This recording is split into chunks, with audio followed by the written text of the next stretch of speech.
And we are live. Welcome, everybody. Welcome to another episode of Mujer de Éxito Unbounded, Woman of Success Without Limits. And I am your host, Marti Angel. I'm so incredibly grateful for you, each one of my listeners, watchers. And today, let me just share that today is going to be an awesome new experience. Change is happening. So I have a beautiful guest, and she also has a podcast. So we're going to try this like back and forth to save us time instead of, recording on one podcast and then jumping on another. And hopefully it's going to work, and hopefully everybody here will love it. So I have a beautiful guest, and we're going to just keep going back and forth and recording for each one of our podcasts. I have with me today another mujerpreneur. Her name is Dali, and she also has a podcast called DaliTalks. Very intelligent young woman. I'm so excited. Met her on Clubhouse and just followed her. And I just was taken in by her warmth and her ability to actually invoke information to the parents of the community she serves. Thank you, Dali, so much for being here today. Oh, it's an honor. Thank you so much. And of course, I'll go ahead and do my intro since we're recording for both of us. So, okay, everybody, I'm really excited to introduce to you Marti Angel or Angel. She's a Latina business coach, and she's known as the Empowering Latina Coach. I've had conversations with her, and not only are they really fun, but they're so insightful. And I'm telling you, if you ever are looking for a coach who can put some spark in your life and help you recognize that you can do whatever it is you're doubting, she is it. And she has done so many things. We probably won't be able to get to that today, but I'm telling you, she is amazing. So Marti, thank you so much for being here on the DaliTalks podcast.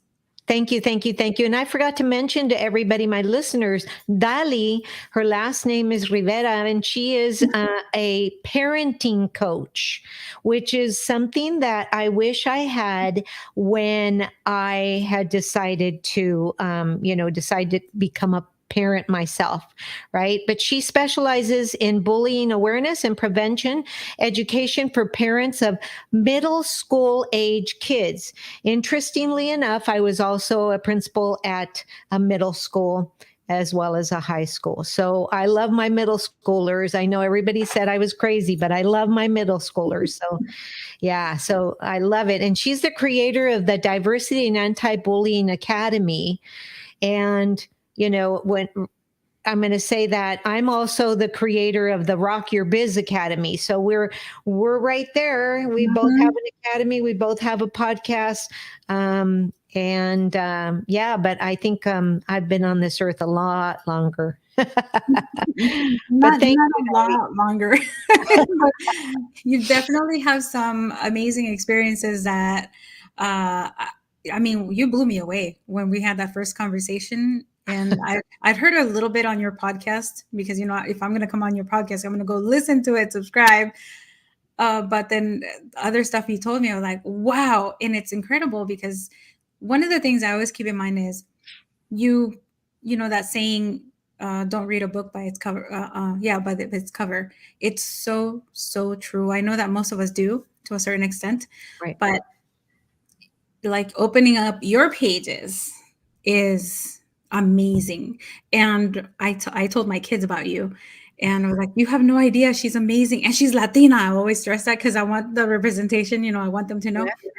And I said, her stories that she's already telling, and you have so much more life, of course, to live, and you're already telling these amazing stories, these adventures. And that's what I would think probably fills your life with, I don't even have the words aside from adventure, like joy. Just so much richness.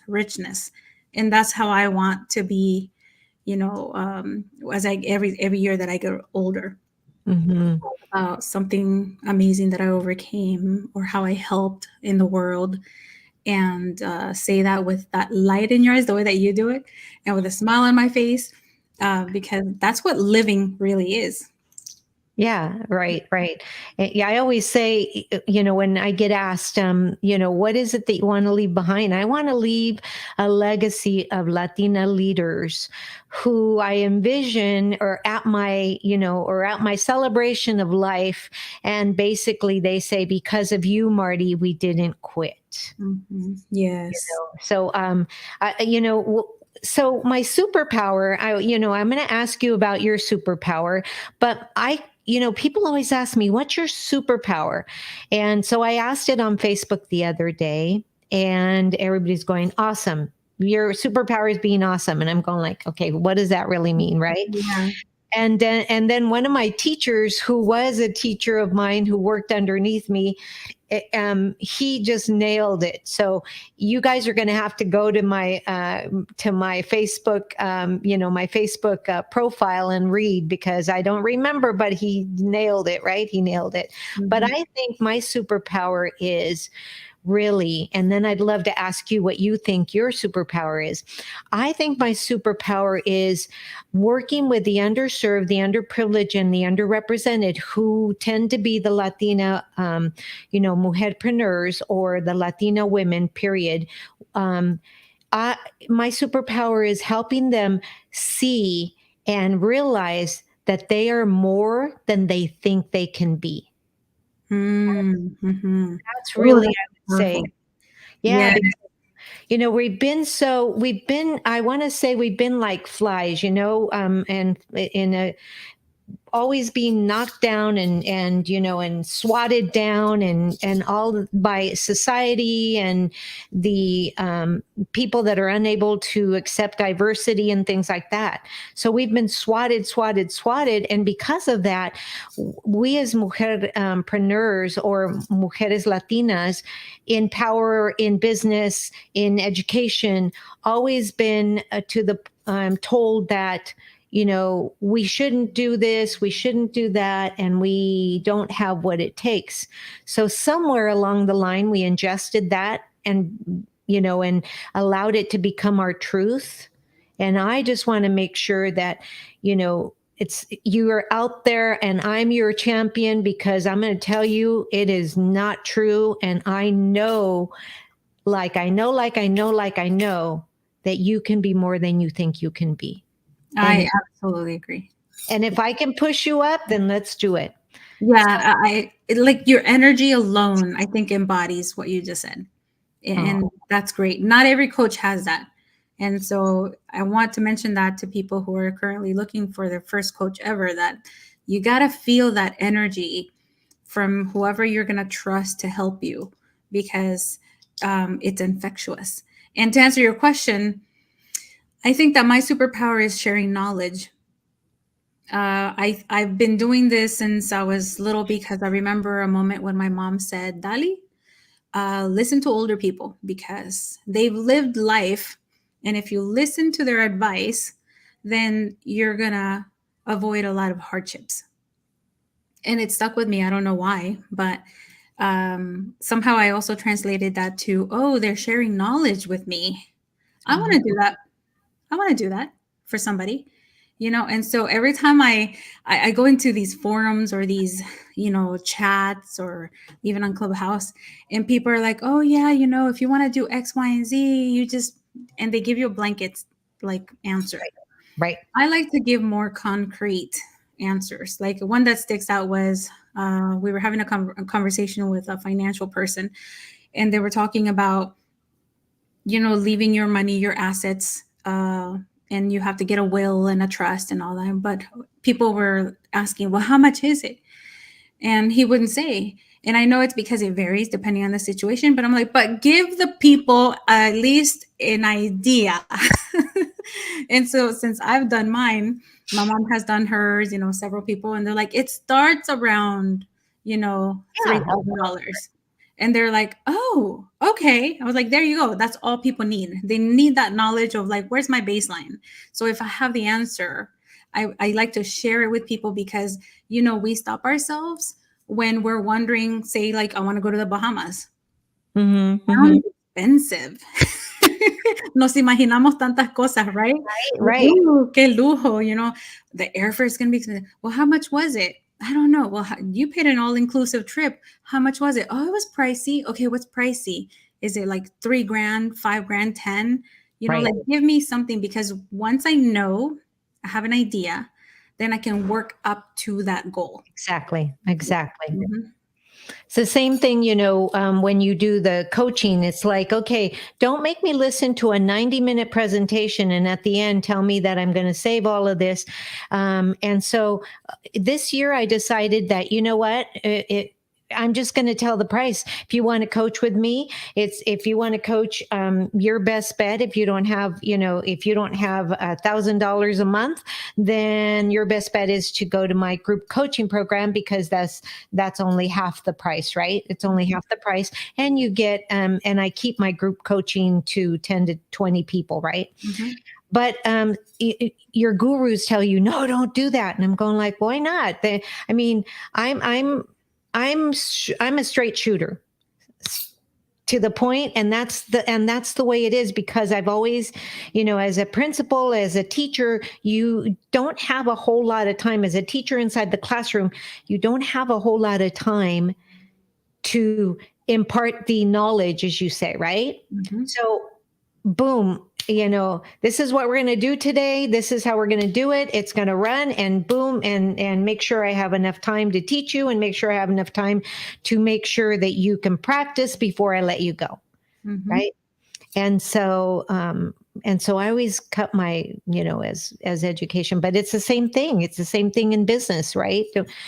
The old adage, tell them what you're going to tell them, and then tell them again what you told them, is great, but don't drag it out to 90 minutes. Yeah, I know. That's People so don't have frustrating. that time anymore. I mean, it was different when we were in cerrados in COVID, ¿verdad? Mhm. But we don't have that time. We don't have the luxury of that time anymore. Right. Yeah. So let me ask you a question, in regards to your previous experience as a school principal. And I kind of want to tie it to business, right? Right. Because parents have no idea how many entrepreneurial things you have to do as a school principal. So could you please give us an idea of those things and those challenges? Sure.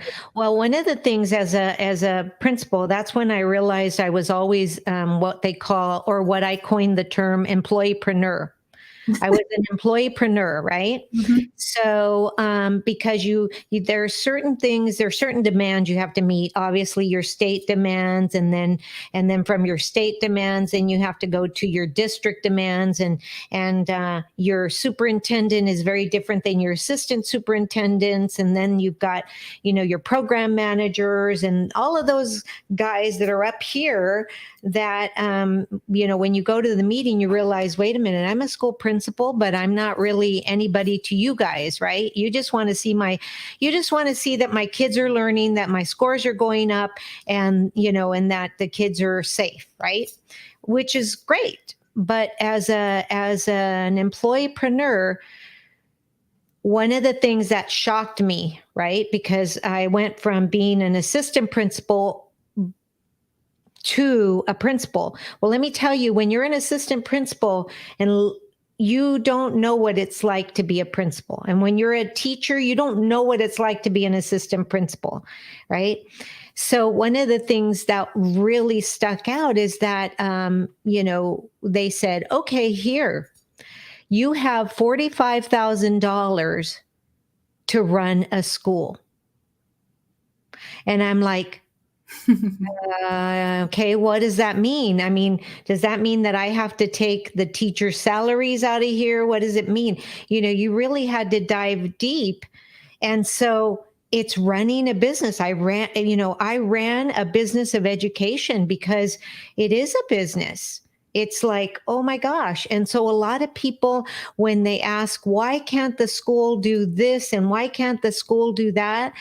I'm going to say to you that the number one reason is that you're only given a certain amount of money, and you have to be the marketer, and you have to be the grant writer, and you have to surround yourself with teachers that know how to grant write in order to be able to write these grants, submit them to the state so that you can get more money. Because if you run out of money, the district is not going to give you the money anymore.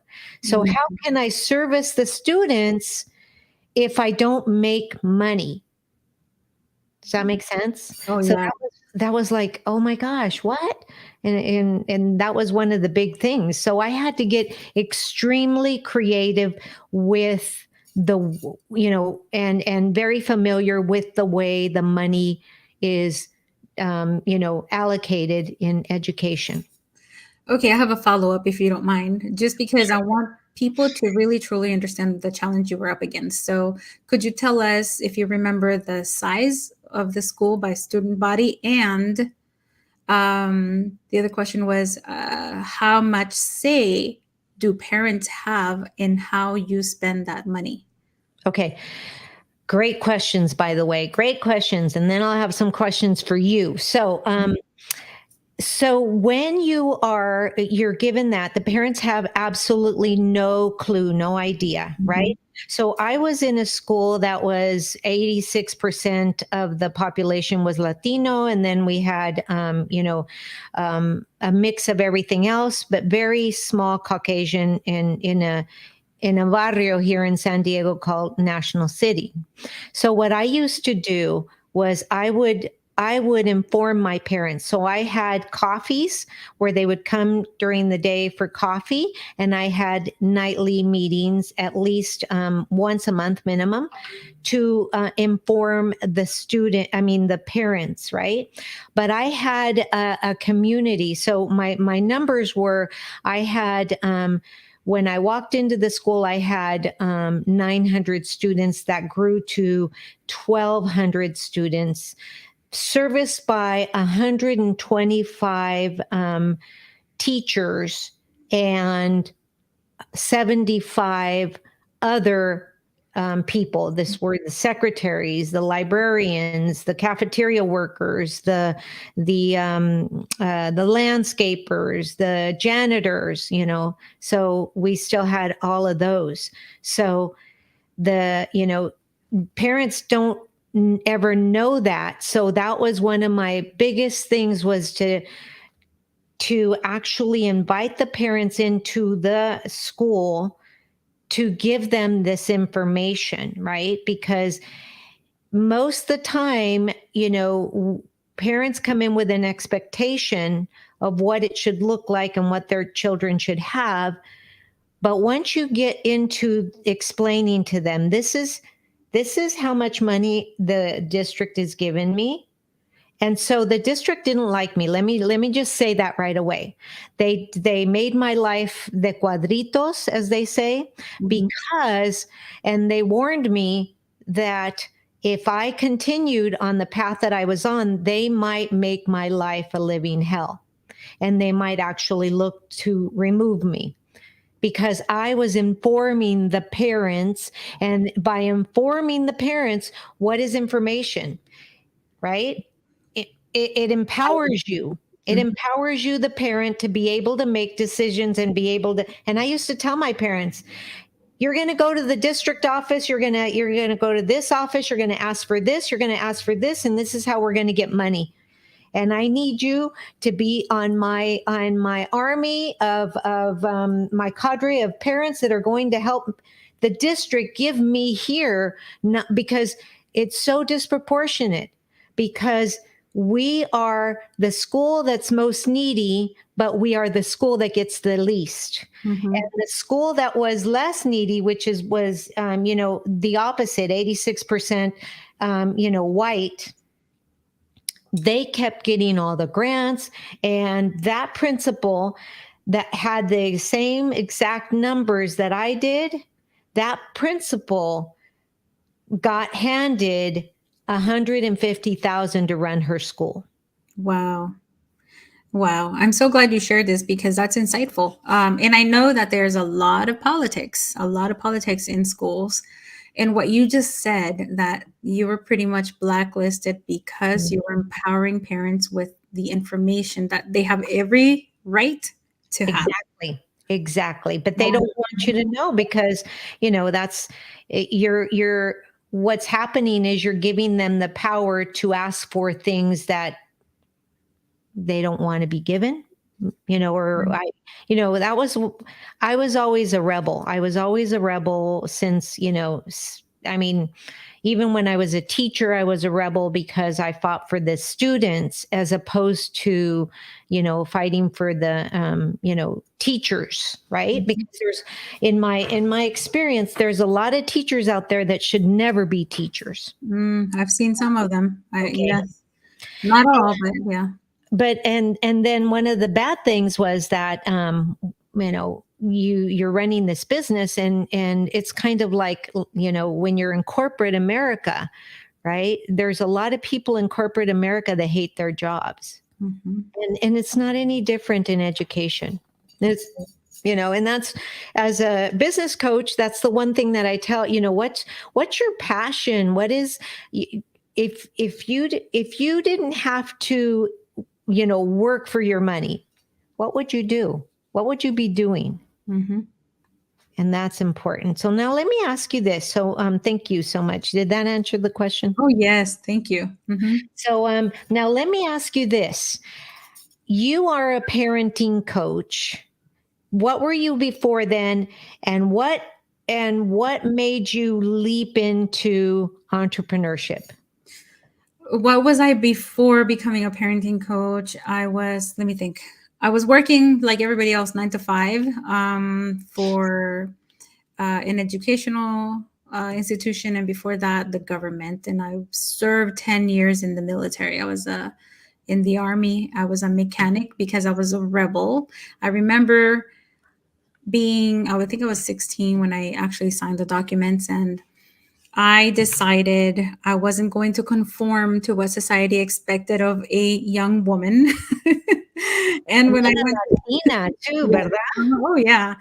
And I'm lucky in the sense that my mom never really imposed the traditional Latina things strongly. There were some, but not like many other Latinas that I talked to. So I feel like I'm almost like the oddball because, like, it wasn't that bad. But I did it because I grew up in a violent home. My father was violent, and I saw my mom having to be at his beck and call for survival.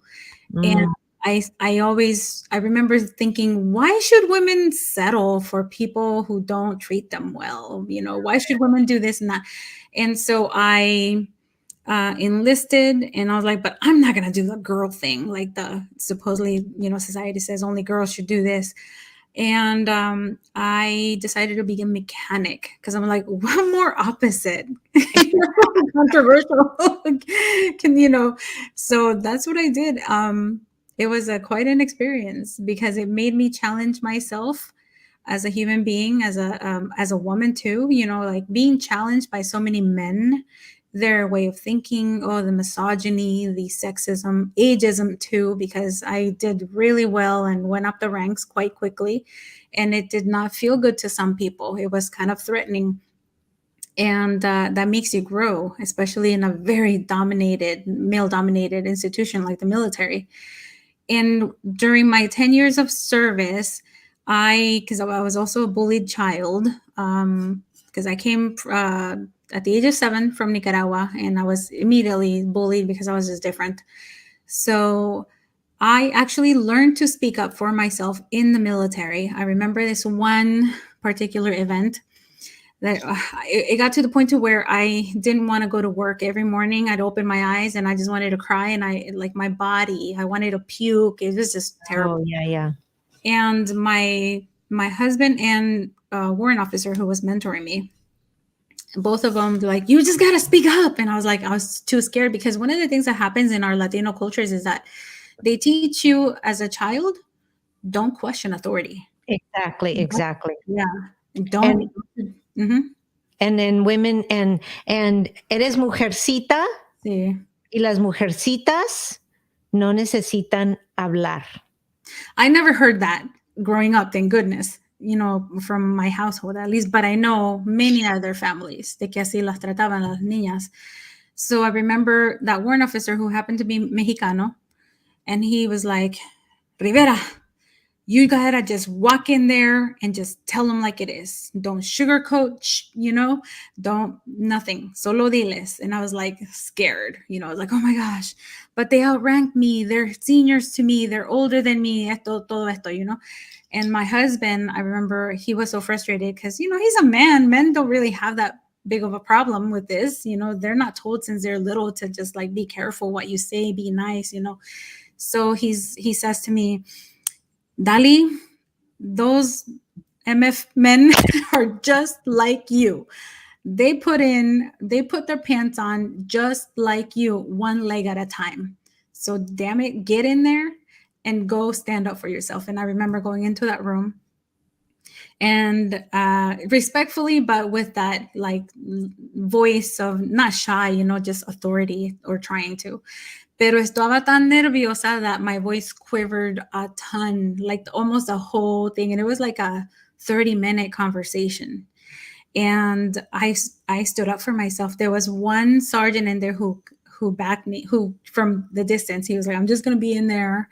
And I could see his face from afar. And he was like making these faces like, like, dang, and he was kind of smiling. And I kind of saw like a little smile of pride, seeing me.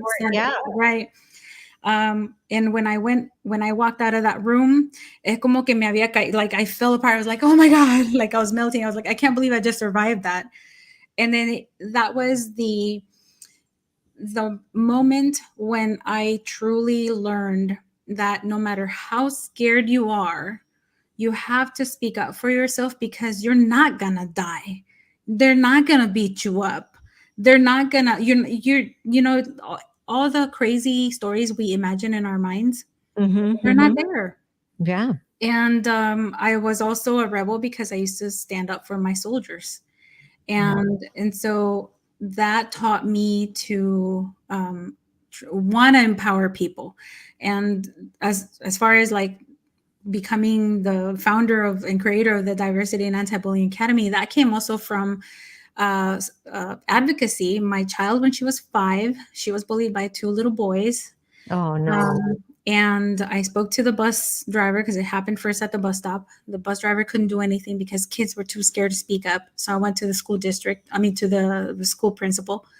And she says to me, oh, I can't help you. That didn't happen on school grounds. Therefore, it's not my problem. I hated that. Oh, and I was floored. As the mom of the first child to go to school, you don't know what you don't know.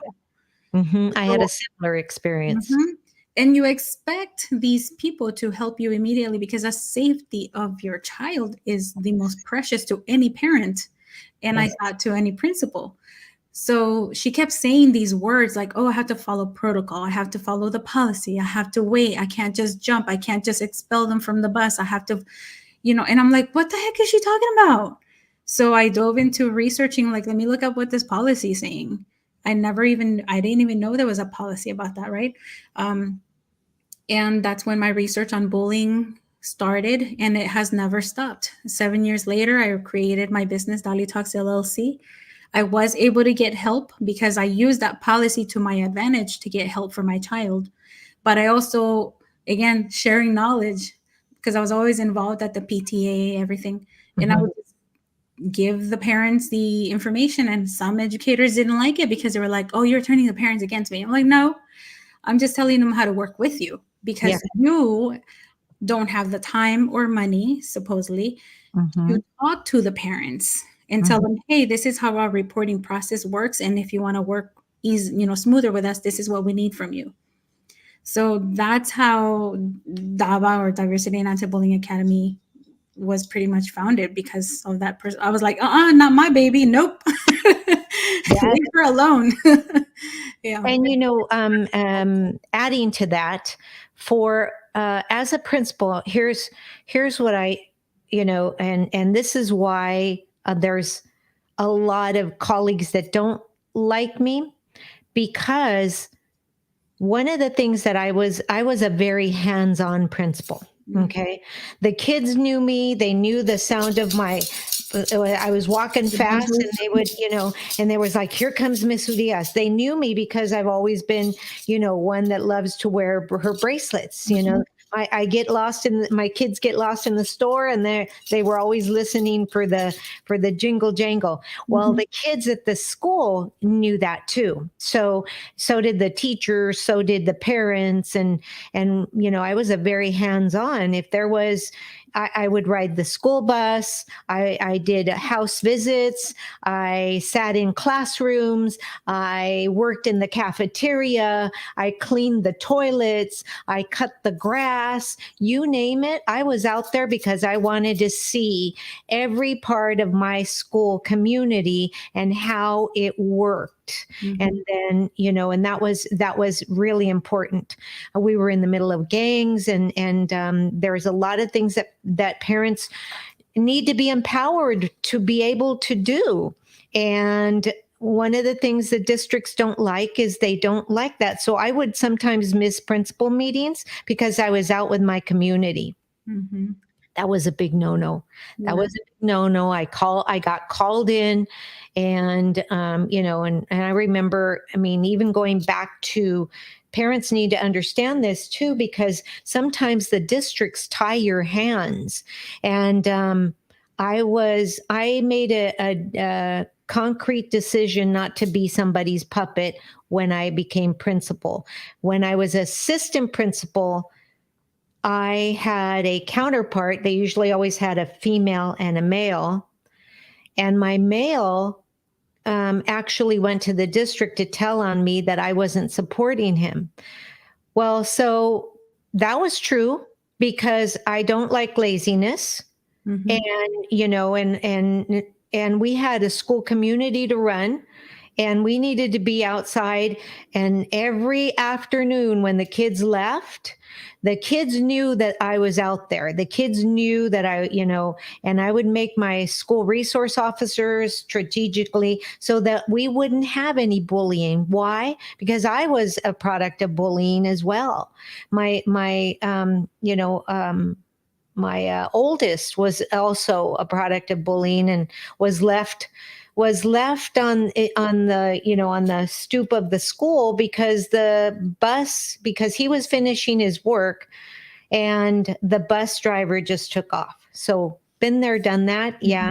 Mhm. And it's important that we empower, we work as a community. It's that same thing. But yeah, there's a lot of things that parents don't understand, that the district ties your hands. And then there's a lot of I was told, if I didn't support him, and whatever that support meant to him, then I was going to lose my position. Well, Mhm. he manhandled me, or woman handled me, and threatened me. And I was not about to do that. I remember taking pictures because he grabbed me and he would jerk me around. I'm going like, what the hell? Wow. And so I reported him, but of course he was white. My supervisor was white, and the superintendent was white.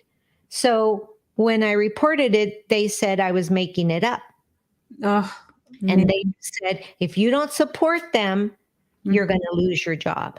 Oh, I cannot stress how much uh, we need to talk about the gender Oh, yeah. harassment and assault, really, because I mean nobody should be putting their hands on you. And as an educator, as an administrator, I don't think parents understand that stuff like that happens. And your story is not the first one I've heard about that. I've heard other principals tell me about retaliation, Oh, yeah. about discrimination in very subtle ways. And I know right now there might be some people talking about like, oh, race, that's just it's in your head.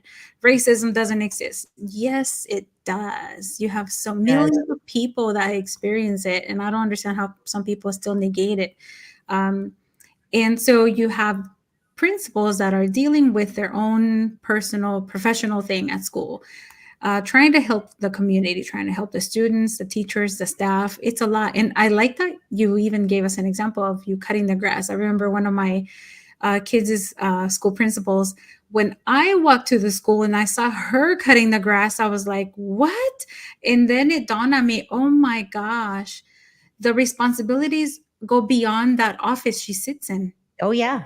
It was crazy because I never really, and I'd already been volunteering for years at schools, but I'd never, every year, things change at middle school level, Right. high school level. And it just made me realize that, like, being in charge of the janitor, I was like, I don't know, why did I think that the school district was the one managing all of that?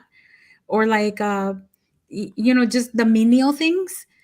And so then when administrators say, oh, there's just, I got a lot on my plate now, I understand. I understand now, because not just making sure that everybody's passing grades and testing and teachers are happy. There's so much more. Thank you for sharing that. Oh yeah. Oh yeah. No, don't. I mean, I have a lot to share because it's like, okay, if I was thinking about that, they basically pushed me out. And then when they pushed me out, I went up to the college, right? So I was the last 15 years of my life, I was a college professor. So I've taught at every level of the school. I've administrated at every level of this of school, from elementary all the way to college as well. And let me tell you that it's very much the same mentality that goes through there. I was really surprised that I was listening to to these people, and it was like, I thought when I went up to the college level it was going to be different. Not. And the sad part is that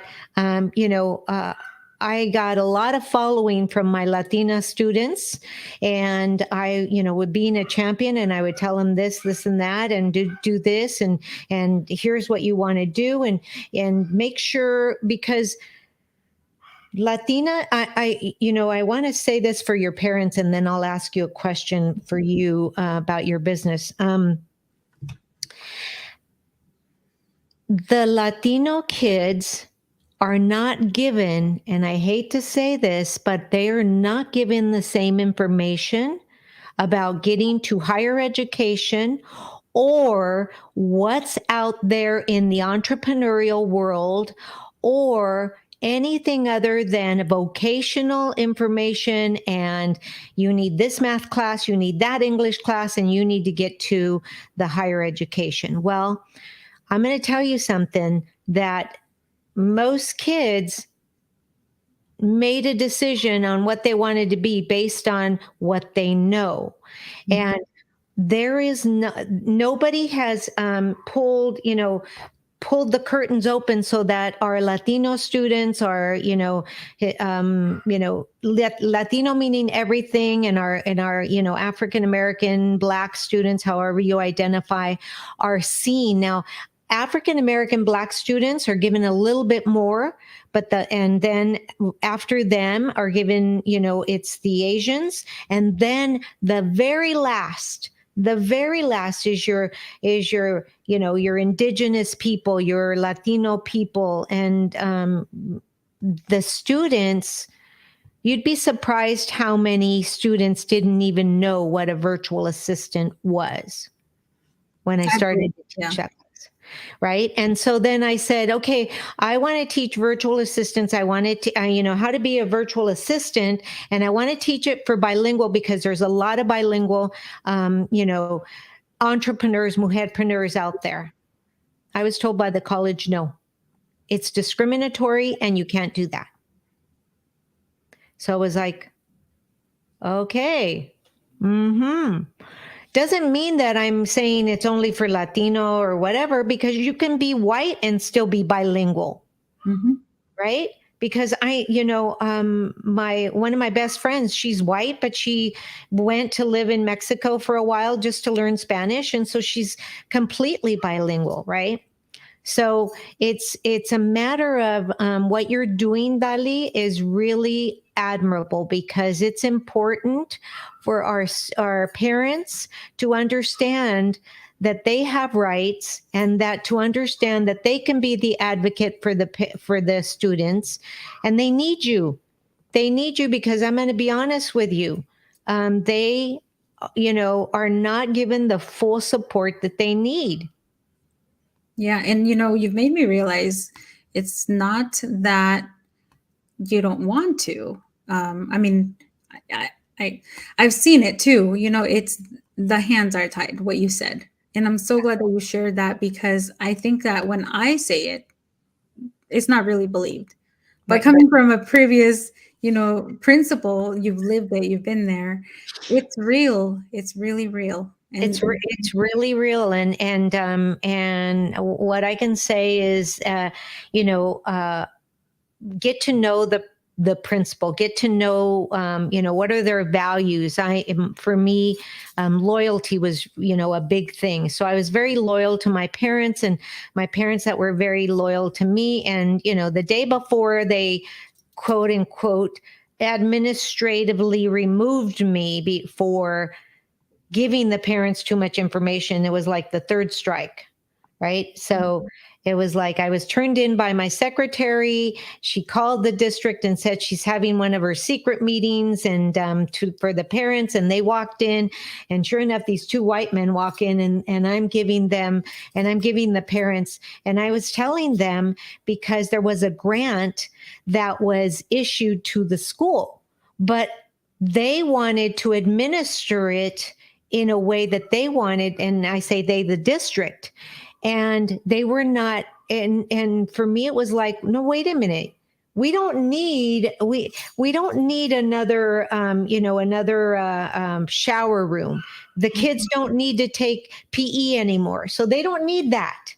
We need it over here in the science room, and we need it over here, and we need this and this and that. And they didn't like it. And they don't like, they don't like when somebody goes against it. And even when I worked for the State Department of Education, I was on loan, and I worked for it was called the WASC Accrediting Committee, right? The Western Association of Schools and Colleges. And every school in the state of California has to measure up to those, certain criteria, right? And so I was doing schools. I was auditing schools for these things. And this is what a lot of parents don't even realize. You need to ask. You need to ask, are these, if you're going into private education, you need to ask, is this school accredited by there's the Western Association of Schools and Colleges, and there's the Eastern Association of Schools and Colleges, for the East and for the West. And that's going to be critically important. Why? Because if you go to a regular, online school, and it's not accredited, or you go into a homeschool and it's not accredited, you're going to have a hard time getting your child into a higher education, because you're coming from a non-accredited school, right? So, but the ins and outs of that is really important. So I did what you're doing now. So, obviously anti-bullying, that was just,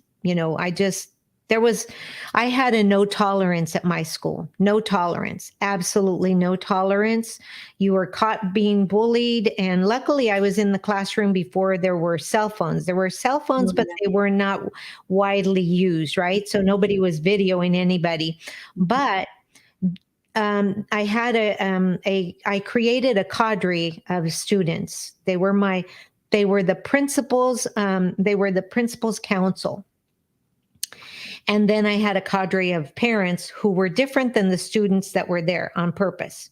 So I had parents that could easily text me, and I had students that could text me as well if there was something going on. And my whole staff, my secretaries all knew that if I was going to get that, and I was going to get up no matter what happened. If I was with a parent, it would be, I'm sorry, give me 5 minutes. I need to go check on these students, and then I'll be back.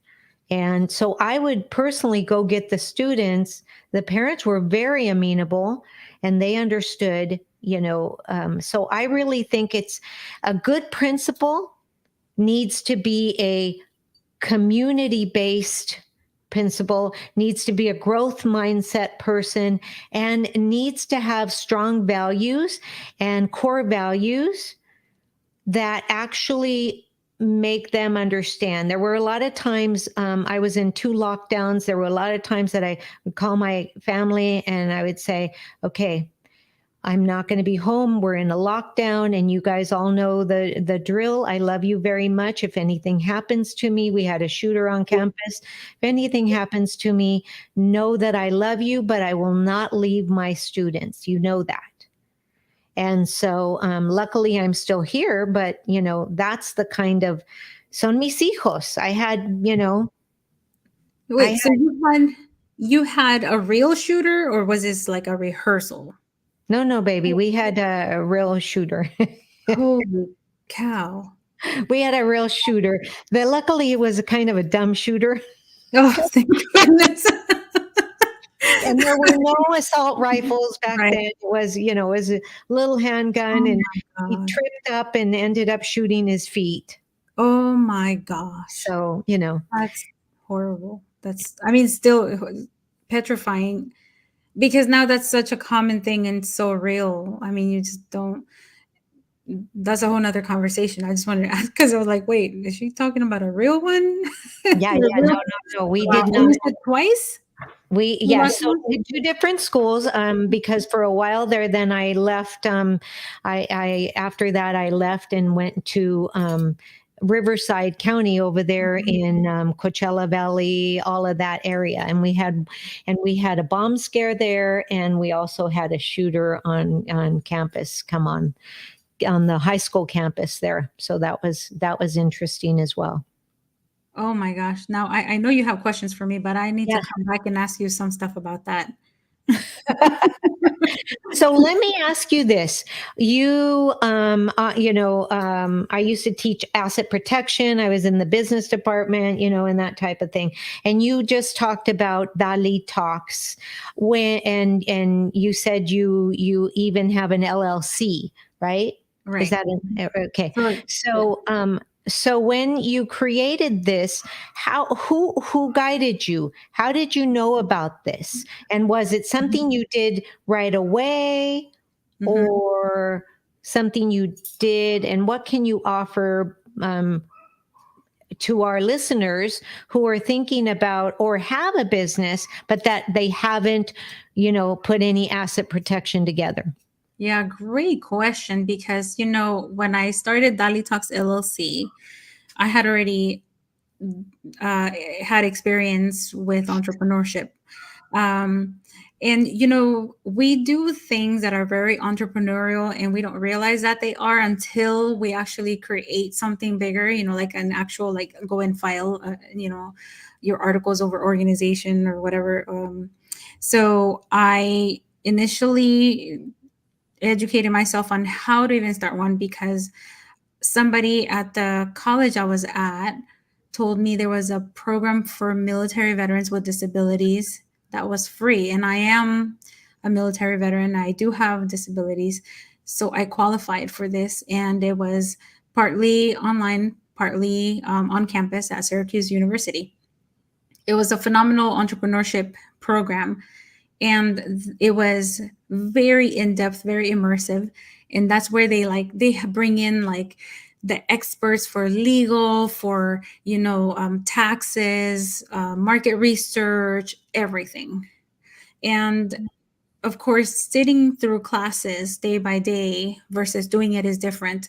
So um, DaliTalks LLC was created 7 years after that incident with my daughter. So for those 7 years, I had been creating content and giving away information for free. By the time in 2017, I was laid off from an educational institution I was working at. And my husband, he turns over and he's like, hey, all that free information you've been giving away for free, I think it's time for you to make money from it. And I was like, that's crazy. Like, nobody's going to pay for this. And he was like, well, I think that they will. I think that they will. There's nonprofits that do it. So why don't you do it? And I didn't want to have a nonprofit because I like to just own my, like, whatever I invest in, and, not have anybody say, like, no, you can't do this, you can't do that. I feel like nonprofits to a certain point are restrictive, and to each their own, so I went, keeping that in mind. I had already gone to this thing at Syracuse University before, and I actually started a business of luxury cutting boards. You can actually Google it to this day. It's maestroblocks.com, or and they were Cool. beautiful. And I actually surprisingly did well, to the point to where QVC wanted a massive amount of orders, but I didn't have the funds, so I just let it go. And Wow. so, yeah, so I incorporated, uh, with the help of the Small Business Development Center where I was at the time, just for review, because laws change, things change, the way that we do business changes over time. And so from the time I went to Syracuse and started my Maestro Blocks line of butcher blocks to DaliTalks LLC, it had been about 7, maybe 9, 8 years. And I would look for every bit of free information that I could find. Back then, things like this, like the podcasts, were there, but they weren't really, people still didn't really understand what they were.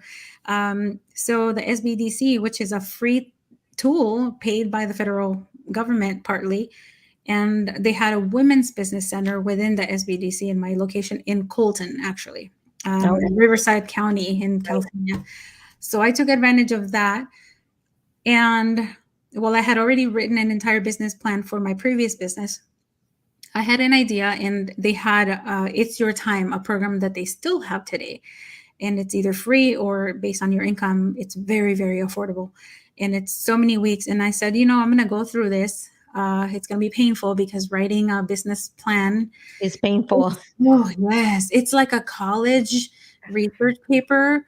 Yes. And so you have to take it seriously. And I remember they made it a competition, and I won 3rd place. And I was like, yeah, right. Talk about imposter syndrome. You know what I told myself? I said, I only won it because I know how to write, probably better than most of the people, because most of the people here didn't go to college. And then I was like, oh, I only won because just this one section was really good. Or I only won because I'd done this before. So it's crazy, because the imposter syndrome doesn't stop just because you've been in business or have had several business ventures. It's always there. So I'm always combating that to this day. And I know I've done some pretty badass things, excuse my friend, but I've had to learn how to give myself credit, remind myself it's not arrogance that I'm practicing. It's the credit that we women so easily dismiss and do not count. So that has helped me continue to ask questions and find as many free resources as possible. And I went to score.org as well, where you can get a free mentor in that specific field that you're working in to get more detailed mentorship. So any information at all, I would just go for it and ask the questions. And in turn, I've always liked to share what the tools that I've had access to, because so many people right now, I have 4 mentees. And actually, right before you and I got on this call, she texts me and she says, I'm going to go ahead and incorporate. That's one of my tasks this year or this week. I'm going to incorporate. I'm like, okay, remember that EIN number, which is a social security number to your business, is free at the irs.gov website.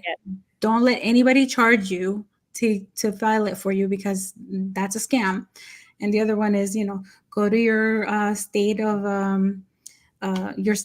government website to file it if you're going to do it yourself. And, just like all these little things that were not told to me. I had to figure it out as I went. Like when I incorporated in California, I I remember I had to create some sort of account with the state of, for the controller stuff, to look at your taxes and stuff. Yes. And I remember I was like, oh, I didn't know that. I was like, oh, I have to do what now? I'm like, okay. And I learned because I went to those workshops. Right. And it was free. Right. And so for the listeners, Dali was here in California. I'm in California. I happen to be married to the CFO of a microfinance lending company, and it is called accessity.org. And they actually lend to the same, to Latinas is one of their really powers, that they're really trying to get out there to do more diverse loans. So you can get anything from, $100 loan with them up until I think it's like 250. I might be incorrect, but yes, those are things. And they also run a boot camp as well. So if you apply online, they will run a boot camp. That's where I have spoken. And so my husband and I are kind of in the same, we serve the same, the same target audience, if you will. And it's important because asset protection is critical. And one of the things that I want to share with people is that sometimes they think that because they are just signed up with network marketing that they don't need this. And whether you're an affiliate marketer or you are a network marketer or you are a solopreneur, you need asset protection. Everything needs to be protected so that if something happens, and there's resources like you just said, the score there, you've got to log into the local, your local business development center, right? And so, because every state too, now you're in Maryland, and they're all different. So it's important, as well as when you're moving a business from one state to another, there are some banking rules as well that you have to adhere to. Yeah. So if you just decide, okay, well, I'm doing an online business, the banks have not come around yet to the point where it's like, oh, she's an online business. Okay, she can go anywhere in the world. No, I mean, it's like if you incorporate in California, they expect you to have a working bank account, and you also have to give to me, it's really dumb. I'm online. I don't have a physical address. Well, even if it's your house, you have to put it. And, and then there's all kinds of things that hoops that you need to go through. So, make sure, mujeres, as Dali was saying, that you get information. And if you you're not sure where to get the information, DM me. That's what I do. I love, DM me as a Latina biz coach. I will point you in the right direction. I'll say to you, okay, go over here. You got it. You need this, because I coach all mujerpreneurs, mostly micro bizpreneurs, and women that are ready to go from 5 figures to 6 figures. And mentality, the mental block that you said, we're not taught as Latinas as well. One of the reasons I became a Latina coach was we're not taught how to be good receivers. Yeah. As women, we're not taught. But as a Latina, you're even less taught how to be a good receiver. So that's so important, Yeah. And so we that's why to this day, we're still only making 85 cents on the dollar that our white male counterpart makes. But it was 75. Yeah, it's pretty Is it low. 75? Still, 65, 70, it's, yeah. I mean, that happened, and that happens even in the education system, because I was running a school, and there was my white counterpart who was running an exact same school, but he was getting paid a salary of $25,000 more than I was. Yeah, that's what I love about entrepreneurship. If you work really hard, all the profits come back to you. Yeah. Working really, really hard for an institution, you get a fraction of those profits. If you get profits. Right. And everybody has something that they can share and sell. It's knowledge that you're selling.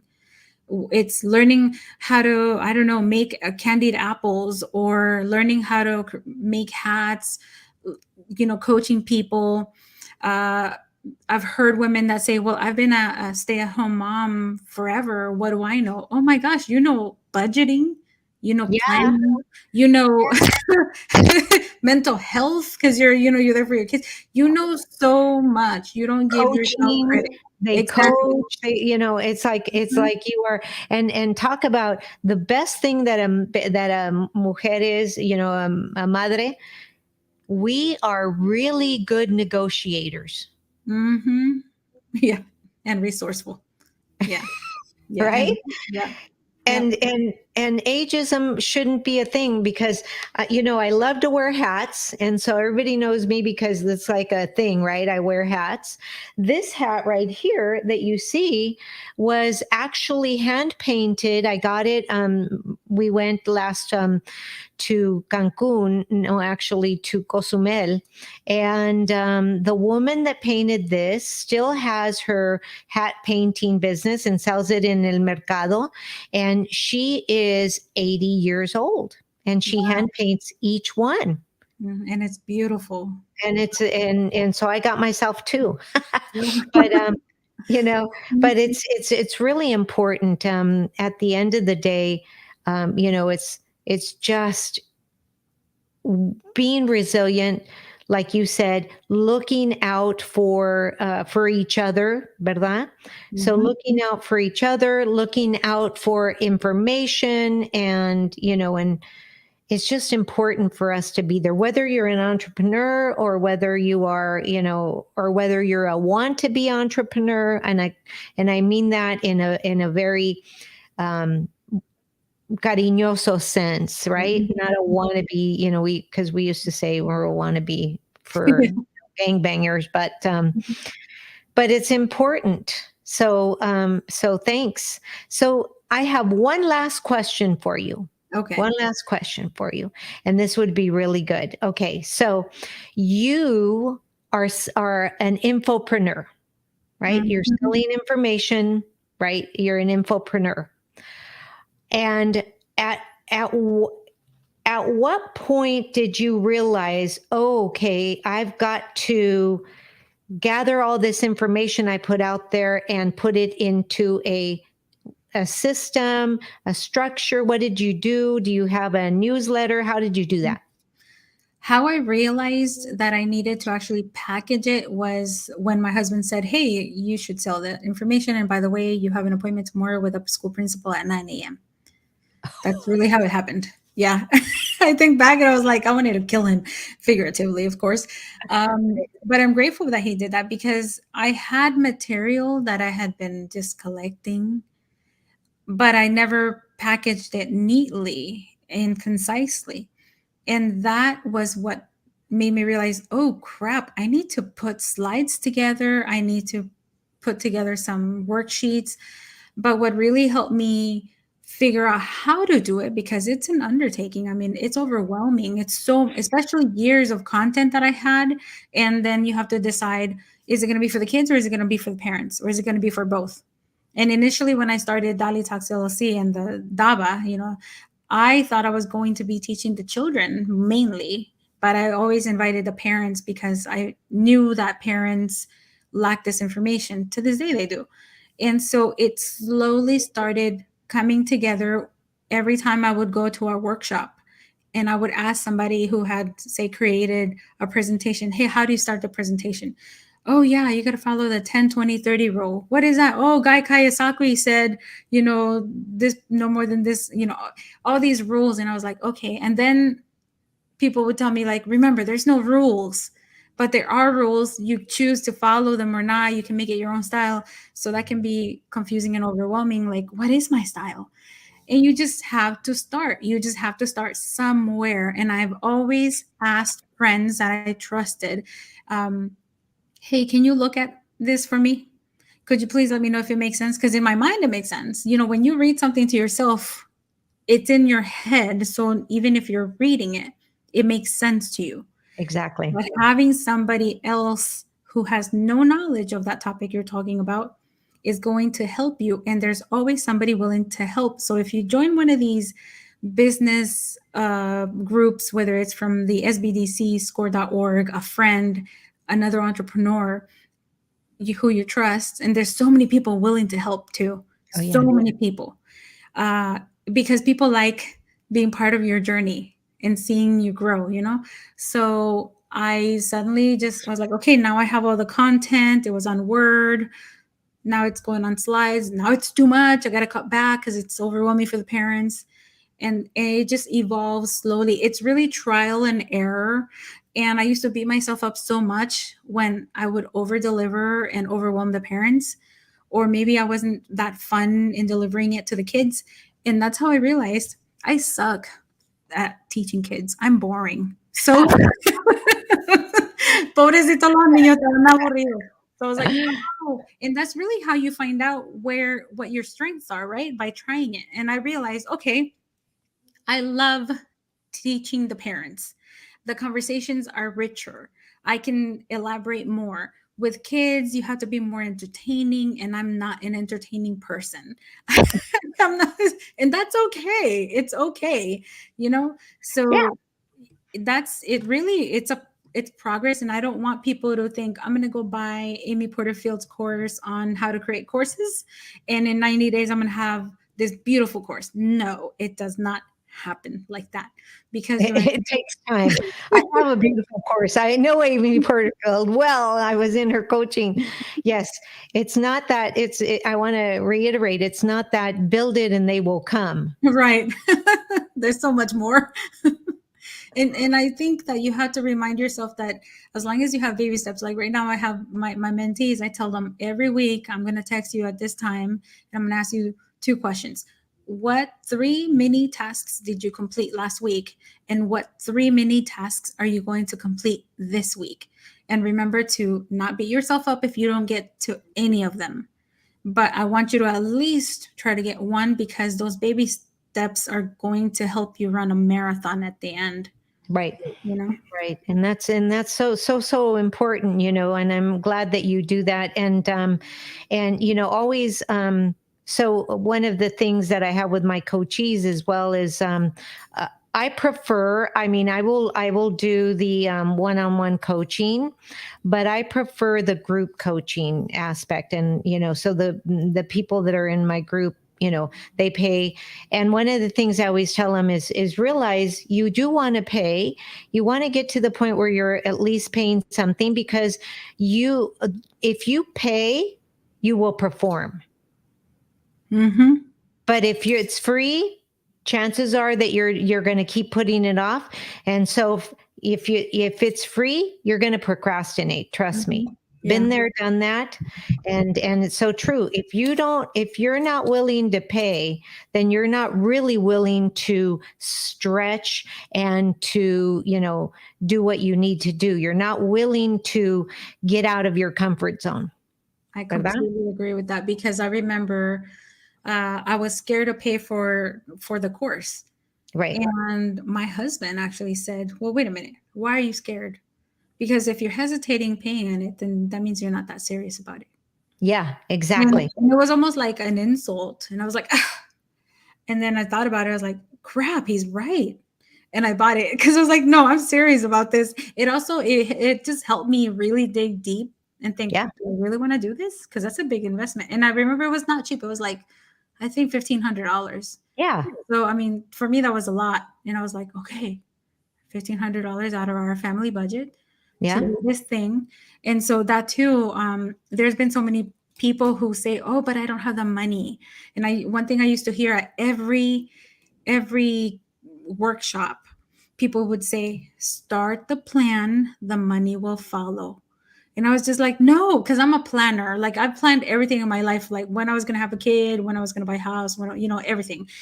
And so for me to just dive in, start creating these workshops and these beautiful slides and stuff, I'm like, but I don't have the money. How am I going to pay for the website and for this and that? And The how. Slowly, yeah, and slowly, I was like, "No, things don't just happen. What are you talking about?" Yes. And then, So I started realizing, oh, you they, become a manifester. You become a manifester. That's one of the things I teach in my course is the mindset, right? You become a manifester. I was I've studied, I actually had a yoga school for a while. So you become a manifester when you get into action. So that's Mhm. so important.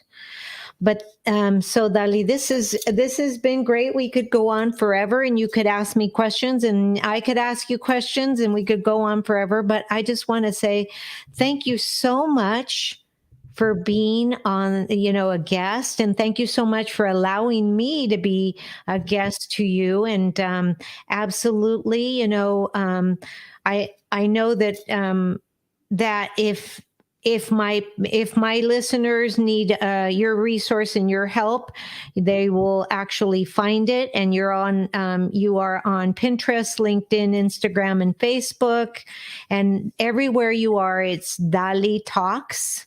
So Dali, DALI, Talks, TALKS.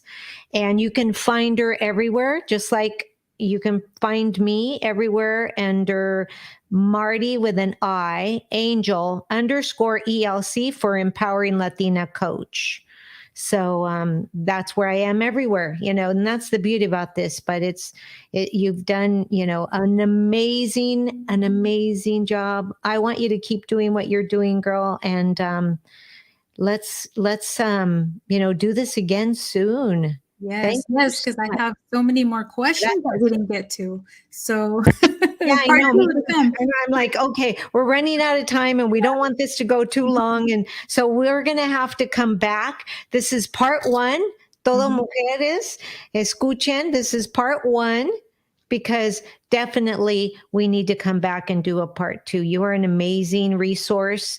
Especially for parents. I wish when I was a principal, I had somebody like you, helping me to inform the parents when we were on the same side. Yeah, thank you very much. Thank you for the time you gave to public education. And it's too bad that they didn't appreciate you, but but you're still helping. You're still helping my community by sharing what you went through, and you're helping so many other people who are just trying to pretty much make their dreams come true. And thank you for being on my podcast too. Oh, absolutely. Thank you. Thank you. Gracias again. So we will end this broadcast right now. And if you're watching us, we are so incredibly grateful to have you watching us on the Coach Marti Angel YouTube. And you will listen to the audio when this drops for me on Mujer de Éxito Unbounded. Will drop on the 28th and will drop on the 2nd for you. On the 2nd of That's May 1, 2, 3, the third. Okay, Third. May the 3rd for you. And this was fun. We did it. We did it all together. Yeah, Yay! I liked it. Okay, sweetie. Thank you so much. Thank you.